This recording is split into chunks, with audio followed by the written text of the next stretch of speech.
అందరికీ నమస్కారం. ఈరోజు జన ప్రభంజనంతో రాప్తాడులో 52 నియోజకవర్గాలకు సంబంధించిన క్రియాశీలక కార్యకర్తలు గృహసారథి దగ్గర నుంచి రీజనల్ కోఆర్డినేటర్ వరకు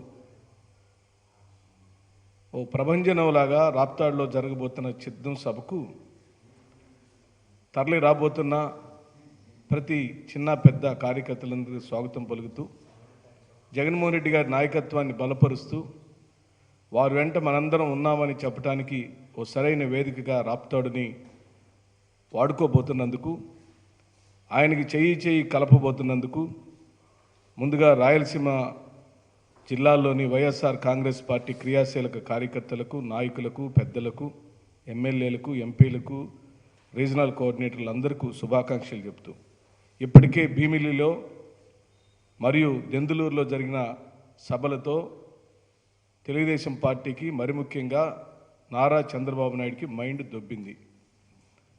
మైండ్ పనిచేయటం లేదు. జగన్మోహన్ రెడ్డి గారేమో జన ప్రభంజనంతో దూసుకెళ్తుంటే, నారా చంద్రబాబు నాయుడు ఖాళీ కుర్చీలతో జనంలో పరాభవం చెందుతున్నాడు. పరాభవం చెందుతున్నా సిగ్గు రావటం లేదు. డబ్బులు ఇచ్చి, బిర్యానీ ప్యాకెట్లు ఇచ్చి, మందు బాటిళ్ళు ఇచ్చి, వాహనాలు ఏర్పాటు చేసి తీసుకొస్తున్న జనాల్ని ఎలా సభలో ఉంచుకోవాలో తెలియక ఆ ఫ్రస్ట్రేషన్ అంతా నోటికి పని చెబుతున్నారు ఇద్దరు, చంద్రబాబు నాయుడు గారు మరియు లోకేష్. మీరు రాష్ట్ర ప్రజలు, మీడియా సోదరులు, మేధావులు దయచేసి గమనించమని, ఈ సభల యొక్క తీరుతెన్నులను మీరే అధ్యయనం చేయమని కోరుతున్నాం. జగన్ గారు పెడుతున్న సిద్ధం సభకు ఒక సిద్ధాంత బలం ఉంది. సిద్ధం సభకు ఒక ఆశయం ఉంది. సిద్ధం సభకు ఒక లక్ష్యం ఉంది. సిద్ధం సభలో ఒక అంకిత భావం ఉంది. సిద్ధం సభలో ఒక ఐక్యత ఉంది. అంటే ఇప్పటికీ ఈ 5 సంవత్సరాలు పరిపాలించడానికి అవకాశం ఇచ్చిన ప్రజలకు, ఆ ప్రజలకు నాయకుడికి మధ్యలో అనుసంధానకర్తలుగా పనిచేసిన క్రియాశీలక కార్యకర్తలను ఎన్నికలకు సన్నద్ధం చేయటం కోసం మనందరం సిద్ధమని, అందరు కలిసికట్టుకొచ్చినా, విడివిడిగా వచ్చినా పోరాటం చేయడానికి ప్రతి చిన్న కార్యకర్త దగ్గర నుంచి రీజనల్ కోఆర్డినేటర్ గారి వరకు, స్వయాన ముఖ్యమంత్రి గారి వరకు మేము సిద్ధమని ప్రకటిస్తున్నాం. దానిలో మాకు లక్ష్యం ఉంది. ఇప్పటికే ఆశీర్వదించిన ప్రజలకు చేసిన మేళ్లను ప్రచారం చేసుకోవటం కోసం ఈ సన్నాహక సభలు. మా సిద్ధాన్ని గ్రౌండ్ లెవెల్ వరకు ప్రకటిస్తూ గౌరవ ముఖ్యమంత్రి గారు స్వయాన ఆయనే వచ్చి తనకున్న బలాన్ని, సైన్యాన్ని క్రోడీకరించి ఆ సైన్యంలో సమర శంకారావాన్ని పూరించడానికి ఆయన చేస్తున్న సిద్ధం సభలు. నువ్వు పెడుతున్న సభలు, నువ్వు తిరుగుతున్న రోజులు, నువ్వు జనంతో మాట్లాడుతున్న మాటలకు, జగన్మోహన్ రెడ్డి గారు చెబుతున్న ఉపన్యాసాలకు పొంతనే లేదు. జగన్మోహన్ రెడ్డి గారు 2019లో ఇచ్చిన హామీలను నెరవేర్చాను, నేను నెరవేర్చానని మీరు నమ్మితేనే నాకు మళ్ళీ ఓటేయమని చెబుతున్నాడు. ఎంత హీరోటిక్గా ఉన్నదండి, ఎంత హీరోయిజం ఉంది ఆ డైలాగులో. ఎంత దమ్ముండాలి ఆ విధంగా చెప్పాలంటే. అడుక్కుంటున్నాడా? కాదు, నేను మేలు చేశానని మీరు భావిస్తే నాకు ఓటేయమని చెప్పిన తొలి రాజకీయ నాయకుడు ఈ భారతదేశంలో ఒక్క జగన్మోహన్ రెడ్డి గారే. అదే పదాన్ని తన కార్యకర్తలకు, తన క్రియాశీలక కార్యకర్తలకు, రేపు సైన్యానికి, రేపు బూతుల దగ్గర సమర శంఖాన్ని పూరించి మళ్ళీ ప్రజల కోసం యుద్ధం చేయబోతున్న వైఎస్ఆర్ కాంగ్రెస్ పార్టీ నాయకులకు స్పృహ కల్పిస్తూ, తను చేసిన మేళ్లను చెప్పుకుంటూ, ఇంకా చేయాల్సిన మేళ్ల గురించి ఒకసారి గుర్తు చేసుకుంటూ, ఈ రాష్ట్ర ప్రజల పట్ల జగన్మోహన్ రెడ్డి గారికి ఉన్న అంకిత భావాన్ని చెప్పటమే సిద్ధం సభకున్న లక్ష్యం. ఎక్కడ డీవియేషన్ లేదు. తెలుగుదేశం పార్టీ 2014 నుంచి 19 వరకు ఏ విధంగా విఫలమైంది, ఎన్ని హామీలు ఇచ్చింది, ఇచ్చిన హామీలు ఎందుకు నెరవేర్చలేదు, నెరవేర్చకపోవడానికి కారణాలు ఏమిటి, దానిలో స్వయంకృతం ఉందా లేకపోతే స్వయం లాభం ఉందా, నిజంగానే పరిస్థితులు అనుకూలించలేదా అని ప్రజలు నిర్ణయం తీసుకొని 2019లో జగన్మోహన్ రెడ్డి గారిని ముఖ్యమంత్రిని చేశారు. వారిని ముఖ్యమంత్రి చేసేటప్పుడు జగన్మోహన్ రెడ్డి గారు నవరత్నాలు అనే హామీలను ఇచ్చారు. ఆ హామీలలో 98% నెరవేర్చాడు. నెరవేర్చిందే సిద్ధం సభలో చెప్తున్నాడు. నెరవేర్చడానికి మళ్ళీ ఇంకొక అవకాశం అని చెప్పి అడుగుతున్నాడు. 175కి 175 గెలవాలనే దృఢ సంకల్పంతో ఉన్నాడు. ఏముంది దాంట్లో? ఎందుకు భయపడతాడు? నువ్వేం చెప్తున్నావు? అసలు నువ్వు 175 మంది ఎమ్మెల్యే టిక్కెట్లను ఇవ్వటానికి నువ్వు సిద్ధంగా ఉన్నావా? నీ దగ్గర అభ్యర్థులు ఉన్నారా? ఒక్కొక్క స్థానానికి ఎంతమంది అభ్యర్థులు పోటీ పడుతున్నారు? నీది ఇంకిపోయిన చెరువు, ఇదేమో ఊట బావి. ఇక్కడ పోటీ పెరిగింది. నేను పోటీ చేస్తానంటే నేను పోటీ చేస్తానని ఆశావాహులు వైఎస్ఆర్ కాంగ్రెస్ పార్టీలో క్రియాశీలకంగా అడుగుతున్నారు. జగన్మోహన్ రెడ్డి గారు ఒక యుద్ధాన్ని చేయటానికి సంకల్పించినప్పుడు తన సైన్యం ఎలా ఉండాలి, తన సైన్యము ఎలాంటి శక్తి యుక్తులు కలిగి ఉండాలనే వ్యూహరచనలో భాగంగా కొన్ని చోట్ల మార్పులు చేర్పులు చేస్తున్నారు. అది సంస్థాగతమైన ప్రతి రాజకీయ పార్టీ చేసుకునే అంశాలే. నిన్న నువ్వు పర్చూరు సభలో, అక్కడ ఇంకొల్లు సభలో నన్ను తిట్టావు, గౌరవ ఎంపీ గారు నందిగం సురేష్ గారిని తిట్టావు, కన్నం బలరామకృష్ణమూర్తి గారిని తిట్టావు, ఆమంచి కృష్ణమోహన్ని తిట్టావు, మిగతా వాళ్ళందరినీ తిట్టావు. ఏమని తిట్టావు? ఒకరిని దోపిడీ దొంగలు, ఒక్కొక్కళ్ళేమో నువ్వేం పొడిచావో చెప్పు. ఏమండి, యువకులైన మేము స్వయం కృషితో ఎలాంటి బ్యాక్గ్రౌండ్స్ లేకుండా కేవలం వైఎస్ఆర్ కాంగ్రెస్ పార్టీ అనగా వైఎస్ రాజశేఖర రెడ్డి గారు, ఇప్పుడు జగన్మోహన్ రెడ్డి గారు దయతో ఎదిగి వారిచ్చిన అవకాశాల్లో నుంచి పుట్టిన వాళ్ళం నేను, నందిగం సురేష్ గారు. మా నాన్నగారు మా అమ్మగారు వారికి ఇప్పటికీ తెలియదు.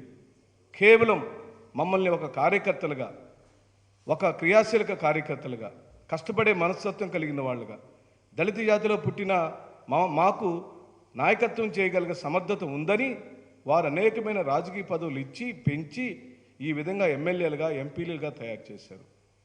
మేము నీలాంటి అవకాశవాదులం కాదు చంద్రబాబు నాయుడు గారు. పిల్లనిచ్చిన మామను వెన్నుపోటు పొడిచిన చరిత్రలు మాకెవరికీ లేవు. నీది కాని పార్టీని సొంతం చేసుకున్న చరిత్ర మాకేమీ లేదు. మేము ఎన్ఎస్ఐ కార్యకర్త నుంచి ఎమ్మెల్యే స్థాయికి ఎదగటానికి నాకు 34 సంవత్సరాలు పట్టింది. నీ కొడుకుకి నువ్వు ముఖ్యమంత్రిగా ఉన్నప్పుడే మంగళగిరిలో ఢమాలని ఓడిపోయాడు. ఆయన షార్ట్కట్లో ఎమ్మెల్సీని చేశావు. ఎమ్మెల్యే పోటీ చేస్తే ఓడిపోయాడు. అది నీ చరిత్ర. అంటే నీ సొంత నాయకత్వం, నీ కుటుంబంలో పుట్టిన నాయకుడికే బలం లేదు. నీ కడుపును పుట్టినోడికి బలం లేదు. నువ్వు దత్తత తీసుకున్నవాడికి బలం లేదు. ఆయన 2 చోట్ల ఓడిపోయాడు. కానీ ఏ బ్యాక్గ్రౌండ్ లేకుండా, కనీసం జగన్మోహన్ రెడ్డి గారికి మా తల్లిదండ్రుల పేర్లు కూడా తెలియకుండా మమ్మల్ని ఎంపీలుగా ఎమ్మెల్యేలుగా దళిత సామాజిక వర్గాల్లో నుంచి, బలహీన సామాజిక వర్గాల్లో నుంచి తీసుకొచ్చి ఈ రోజున చట్టసభల్లోకి ప్రాతినిధ్యం వహించే విధంగా చేసిన జగన్మోహన్ రెడ్డి గారు మమ్మల్ని ఈ రోజున సుధా ఒక్క స్టెప్ ఆగు అంటే ఆనందంగా ఆగటానికి మేము ఎదురు చూస్తాం. ఎందుకో తెలుసా? చంద్రబాబు నాయుడు గారు, నువ్వు తయారు చేసుకున్న జట్టులో నీ టైలర్ మేడ్ అంటే నీ ఒకే తాను ముక్కల్లాగా, నీ మనస్తత్వం లాగా, నీ రాజకీయ చరిత్రలాగా, నీ రాజకీయ ప్రయాణం లాగా నీ జట్టు ఉంటుంది.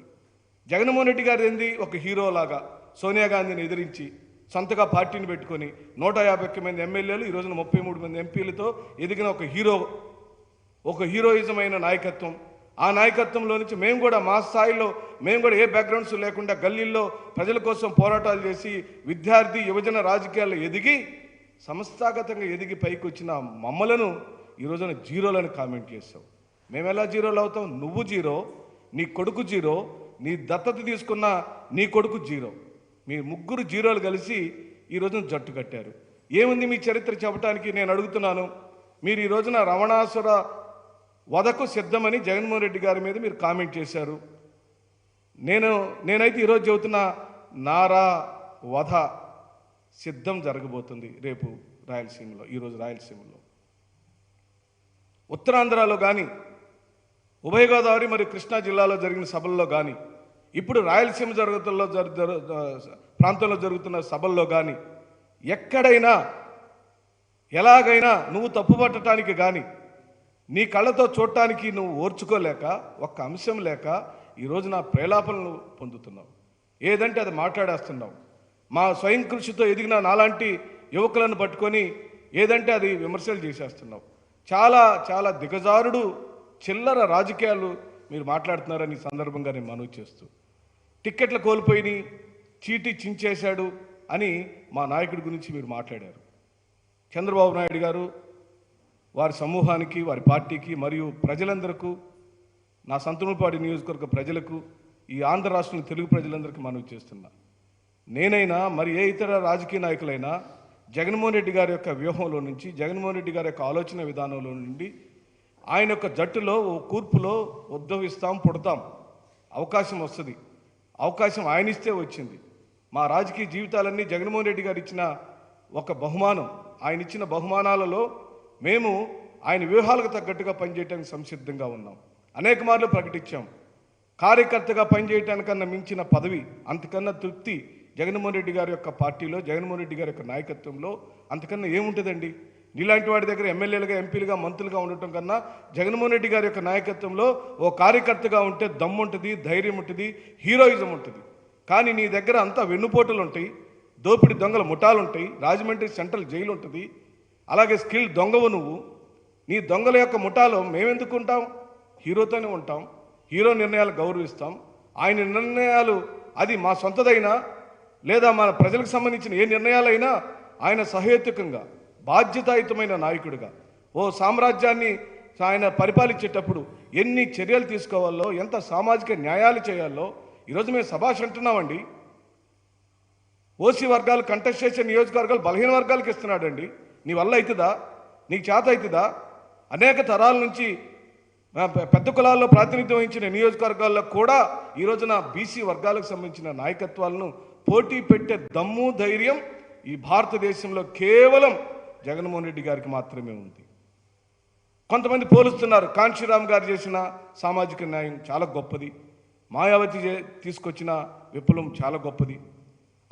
ఆ గొప్పతనాలు వేరు. ఎందుకంటే వాళ్ళ ఆ సామాజిక వర్గాల్లో పుట్టి ఆ హ్యూమిలేషన్ ఎదుర్కొని సామ్రాజ్యాన్ని పరిపాలిస్తే, ఇలాంటి కంపోజిషన్లు చేస్తేనే మంచి రాజ్యం ఏర్పడుతుందని కాంశీరామ్ గారు మహానుభావులు, బాబాసాహెబ్ అంబేద్కర్ యొక్క భావజాలాన్ని ఆ రోజున ఉత్తరప్రదేశ్లో ఇంప్లిమెంట్ చేస్తే ఈ రోజున ఎన్నో నాయకత్వాలు పుట్టినాయి. నేను అడుగుతున్నా, ఈ రోజున ప్రతి ఒక్క రాజకీయ నాయకుడిని అడుగుతున్నా, ఈ రోజున ఆంధ్రప్రదేశ్లో 175 అసెంబ్లీ నియోజకవర్గాలలో ఎస్సీలకు రిజర్వ్ కాబడిన అసెంబ్లీలు తప్పించి బీసీలకు రిజర్వేషన్ లేదు, మైనార్టీలకు రిజర్వేషన్ లేదు, ఎస్టీలకు రిజర్వేషన్ ఉంది. ఎస్టీలకు, ఎస్సీలకు రిజర్వేషన్ కేటగరైజేషన్ ప్రకారం ఇచ్చిన సీట్లు కాకుండా మైనార్టీలకు ఈరోజు జగన్మోహన్ రెడ్డి గారు ఎన్ని సీట్లు ఇస్తున్నాడు, బీసీ వర్గాలకు ఎన్ని సీట్లు ఇస్తున్నాడు, లెక్కలు తీయండి. అప్పుడు జగన్మోహన్ రెడ్డి గారు గొప్పవాడా, మహానుభావుడా? ఎందుకు మేమంతా ఇంత ఆరాధిస్తున్నాం, ఎందుకు ఆయన అంత గౌరవిస్తున్నాం, ఎందుకు మా హీరోగా మేము భావిస్తున్నామో మీకు అర్థమైంది. మరి నువ్వేం చేసావు నారా చంద్రబాబు నాయుడు గారు? 2014-19 కాలంలో మీరు పరిపాలించినప్పుడు, మీ చేతిలో ముఖ్యమంత్రి హోదా ఉండినప్పుడు నువ్వు ఎంతమంది బీసీలకు రాజ్యసభ ఇచ్చావు, ఎంతమంది ఎస్సీలకు రాజ్యసభకు పంపించావు? ఈరోజు జగన్మోహన్ రెడ్డి గారు రాజ్యసభకి ఒక ఎస్సీ సామాజిక వర్గానికి సంబంధించిన గొల్లా బాబురావుని పంపించాడు. బీసీ సామాజిక వర్గానికి సంబంధించిన వాళ్ళని ముగ్గురిని పంపించాడు రాజ్యసభలోకి. అది హీరోయిజం అంటే, అది దమ్ము, ధైర్యం అంటే. ఆయన ఆరాధించకుండా ఆయన వదిలిపెట్టలేమండి. అతనంటే పిచ్చి. జగన్మోహన్ రెడ్డి అంటే ప్రేమ. జగన్మోహన్ రెడ్డి గారి యొక్క కళ్ళల్లో ఆనందం చూడటం కోసం టీజార్ సుధాకర్ బాబు లాంటి వీర సైనికులు ఏ త్యాగాలకైనా, దేనికైనా సిద్ధమని ప్రకటిస్తున్నాం. ఆయన కోసం ఏ యుద్ధమైనా చేస్తాం. అది ధర్మయుద్ధమే అయి ఉంటుంది. ఎందుకంటే జగన్మోహన్ రెడ్డి గారు అది చేతులు మడతపెట్టమని చెప్పినా, ఆ యుద్ధానికి మనందరూ సిద్ధం కావాలని చెప్పినా, ఆయన యుద్ధం సామాన్యుల కోసమని, ఆయన యుద్ధం ఇంగ్లీష్ మీడియం చదువుకోలేని పేదవాళ్ళ కోసమని, ఆయన యుద్ధం ఇల్లు కట్టుకోలేని పేదవాళ్ళ కోసమని, ఆయన యుద్ధం ఇంటి స్థలం లేని నిరుపేదల కోసమని, ఆయన యుద్ధం చేయూత లాంటి డబ్బులు తీసుకుంటున్న ఆడపడుచుల కోసమని, ఆయన యుద్ధం ఆసరా డబ్బుల కోసం ఎదురు చూస్తున్న, ఆసరా కోసం ఎదురు చూస్తున్న ఈ రాష్ట్రంలోని అక్కా చెల్లెల కోసమని, వృద్ధుల కోసమని, వికలాంగుల కోసమని ఈ రోజున ప్రపంచంలో ఎవరిని అడిగినా చెప్తుంది. మీరందరూ ఊహాజనితమైన రాజకీయాలు. ఎందుకంటే నేను గడప 91,000 గడపలు తిరిగాను. మీరు చూసిన రాజ్యం, మేము చూసి వచ్చిన రాజ్యం వేరుగా ఉంది. నారా చంద్రబాబు నాయుడు గారు ఇప్పుడు కూడా హైటెక్ మెంటాలిటీతో సాంకేతికపరమైన లెక్కలే వేసుకుంటూ ఏసీ రూమ్లో కూర్చొని అలాగ జరగబోతుంది, ఇలా జరగబోతుందని చెప్పి ఊహాజనితమైన లెక్కలు చెబుతున్నారు. అవన్నీ గుండు సున్నా. రాష్ట్ర ప్రజలకు, సిద్ధానికి రాబోతున్న కార్యకర్తలకు, రాయలసీమలో ఈ రోజున రాజుల్లాగా మళ్ళీ తిరిగి రాజ్యాధికారం వైపు అడుగులైపోతున్న వైఎస్ఆర్ కాంగ్రెస్ పార్టీ శ్రేణులారా, కదలండి, జట్టు కట్టండి, దండు కదిలి రండి, జగనన్నకు చేయి చేయి కలపండి, జగనన్నను భుజం కాద్దాం, జగనన్నను భుజాల మీద ఎత్తుకుందాం, జగనన్న కోసం ఏ త్యాగానికైనా సిద్ధం పడదాం. జగనన్నను ముఖ్యమంత్రి చేస్తేనే మన గ్రామాల్లో సమగ్ర అభివృద్ధి జరిగింది. నేనేం అడగటం లేదు, గ్రామాల్లో నిర్మితమైన భవనాల యొక్క సంఖ్య ఎంత, కట్టిన ఆర్బీకే సెంటర్లు ఎన్ని, సచివాలయాలు ఎన్ని, బల్క్ మిల్క్ సెంటర్లు ఎన్ని, డిజిటల్ లైబ్రరీలు ఎన్ని, నాడు నేడు పేరుతో మన బిడ్డలు చదువుకునే స్కూళ్ళ భవనాలు ఎన్ని మార్పులు చెందినాయి, దానికైనా ఖర్చు ఎంత, మన ఇంటికి వచ్చిన డబ్బుల యొక్క విలువ ఎంత, అందరం బేరీజు వేసుకుందాం. ఈరోజు రాయలసీమలో జరుగుతున్న సిద్ధానికి తరలి వద్దాం. రాయలసీమలో సిద్ధం అంటే అది యుద్ధమే. ఎందుకంటే సామాన్యుడి కోసం రాజు ఈ రోజున యుద్ధం ఉన్నాడు. ఆ యుద్ధాన్ని గెలిపించుకుంటే సామాన్యుడి విజయం అవుతుంది.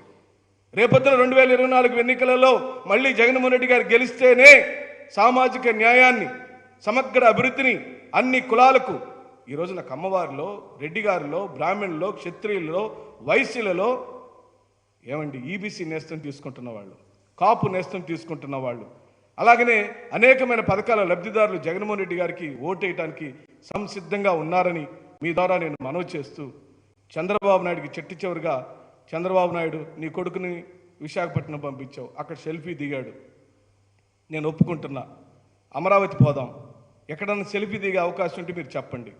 జగన్మోహన్ రెడ్డి గారు ఋషికొండ మీద ప్రభుత్వ భవన నిర్మాణం చేశారు. ప్రభుత్వ భవన నిర్మాణం అంటే ప్రజల ఆస్తి, ప్రజలకు సంబంధించిన కట్టడం. అది నువ్వు ఆడికి వెళ్ళి సెల్ఫీ దిగి ప్రజలకు అంకితం ఇస్తానంటున్నావు. నీ మైండ్లు దొబ్బిని అని మేము చెబుతున్నాం. మేము తిడితేనేమో బాధపడతారు, ఏడుస్తారు. అదేమంటే మమ్మల్ని ఎలా అంటే అలా మాట్లాడిస్తున్నారని చెప్పి జగన్మోహన్ రెడ్డి గారి మీద అంటున్నారు. ఏమయ్యా, మైండ్ ఉండేవాడు ఎవడైనా, బుద్ధి ఉండేవాడు ఎవడైనా, మైండ్ పనిచేస్తున్నవాడు ఎవడైనా ఋషికొండ బిల్డింగ్ దగ్గరికి వెళ్ళి సెల్ఫీ దిగి దీన్ని జాతికి అంకితం చేస్తాననే అంత దిగజారుడు, చవకబారు రాజకీయ మైండ్లు మేము ఏమని చెప్పాలి? అంతకుముందు పవన్ కళ్యాణ్ పోయాడు, ఇప్పుడు ఆయన వెళ్ళి సెల్ఫీ దిగాడు, జాతికి అంకితం ఇస్తానంటున్నాడు. మీ పిచ్చి సల్లంగుండా అది ఆల్రెడీ ప్రభుత్వ భవనం అయ్యా. ప్రభుత్వం ఎవరు ఉంటే వాళ్ళు దానిలో నివసిస్తారు. నువ్వు కట్టిన లాంటి కరకట్ట మీద కట్టిన లాంటి ప్రజా ఏం పేరండి అది, అదేదో భవనం కట్టాడు, మాకు ఆ పేర్లు కూడా గుర్తులేవు. అలాంటి దొంగ నిర్మాణాలు కాదు. మీ అయ్యగారు 5,000 కోట్ల రూపాయల డబ్బుల్ని గంగపాలు చేశాడు. నూతన రాజధాని నిర్మాణం కోసం అని చెప్పి కేంద్ర ప్రభుత్వం ఇచ్చిన డబ్బులను దోచుకొని పర్సంటేజీల కోసం కక్కుర్తిపడి 5,700 రూపాయల ఎస్ఎఫ్టీ ఖర్చండి. ప్రేమితులారా, మీడియా సోదరులారా, రాష్ట్ర ప్రజలారా గమనించండి. తాత్కాలిక భవనాల కోసం నారా చంద్రబాబు నాయుడు గారు ఆయన హయాంలో వెచ్చించిన విలువ ఒక ఎస్ఎఫ్టీకి 5,700 రూపాయలు ఖర్చు జరిగిందని చూపించారు. ఈ ప్రపంచంలో ఎక్కడైనా అలాంటి ఖర్చు ఉంటుందా? అలాంటి నిర్మాణాలు కాదని రైతులను మోసం చేసి భూములు లాక్కొని వాళ్ళని అన్యాయం చేసిన వాళ్ళ ఉసురు మీకు తగులుతుందయ్యా. మీరు అర్థం కావట్లేదా? వాళ్ళ ఉసురే మీకు తగిలి వాళ్ళ యొక్క ఉసురు కొట్టుకొని ఈ రోజున అబ్బా కొడుకులు ఇద్దరు దేశ చెంబర్లో తిరుగుతున్నారని ఈ రాష్ట్రంలో ఇల్లు కట్టుకోమని నేను ఆహ్వానిస్తూ, ఈ రాష్ట్రంలోని ఉంటేనే ఈ రాష్ట్రంలోని ప్రజల యొక్క బాధలు మీకు అర్థమవుతాయని, అలాగనే మీరు పవన్ కళ్యాణ్ గారు లేదా రేపు ఇంకొక పార్టీ, అది బీజేపీ అయినా, సిపిఐ సిపిఎం అయినా, ఇండైరెక్ట్గా కాంగ్రెస్ అయినా, అందరూ కలిసి కట్టుకొని రాండి, ఏమీ అభ్యంతరం లేదు. మళ్ళీ ఈ రాష్ట్రానికి రాజు జగన్మోహన్ రెడ్డి గారే, ఈ రాష్ట్రానికి కాబోయే ముఖ్యమంత్రి జగన్మోహన్ రెడ్డి గారే, మళ్ళీ 2024 నుంచి 29 వరకు పరిపాలించబోతుంది జగన్మోహన్ రెడ్డి గారే. ప్రజలారా సిద్ధం కాండి, సిద్ధం సభని విజయవంతం చేయండి. చివరి సభ జరగబోతుంది, ఆ సభని విజయవంతం చేసుకుందాం. ఆ విజయం మనందరిదే. మనందరం కలిసికట్టుగా జగన్మోహన్ రెడ్డిని నాయకుడిని చేసుకొని జగన్మోహన్ రెడ్డి యొక్క నాయకత్వంలో మనందరం, మన కుటుంబాలు బాగుపడుతూ బ్రహ్మాండంగా బ్రతుకుదామని చెబుతూ సెలవు తీసుకుంటున్నాను.